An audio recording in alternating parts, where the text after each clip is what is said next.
ప్రియమైన వాళ్ళారా, బాగున్నారా? మరొక వచనం ధ్యానించుకుందాం. మరియు వారు పరవాసం చేసిన దేశము కనాను దేశమును వారికిచ్చుటకు నా నిబంధనను వారితో స్థిరపరిచితిని. నిర్గమకాండం 6:4. దేవుడైన యెహోవా అబ్రహాం, ఇస్సాకు మరియు యాకోబులకు ఒక నిబంధన ద్వారా కనానును ఇచ్చాడు. కానీ ఐగుప్తు దాసత్వంలో ఉన్న వారి సంతానమును విమోచించి కనానుకు నడిపించుటకు వారితో ఒక నిబంధనను చేశాడు.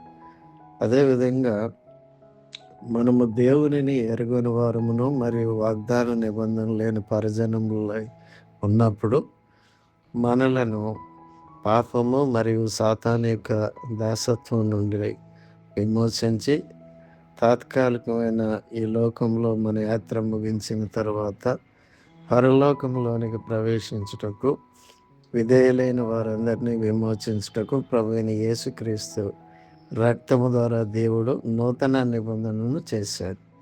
ఈ విధంగా రాయబడి ఉన్నది, ప్రియులారా, మీరు పరదేశులను యాత్రికులనే ఉన్నారు గనుక ఆత్మకు విరోధంగా పోరాడు శరీర ఆశలను విసర్జించి అన్యజనులు మిమ్మల్ని ఏ విషయములలో దుర్మార్గులను దూషింతురో ఆ విషయంలో వారు మీ సత్క్రియలను చూచి వాటిని బట్టి దర్శన దినమున దేవుని మహిమపరిచినట్లు వారి మధ్యను మంచి ప్రవర్తన గలవారై ఉండవాలని మిమ్మను బతిమాలు కొనుచున్నాను.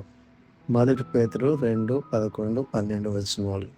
దేవుడు మిమ్మల్ని దీవించునుగాక. ఆమేన్.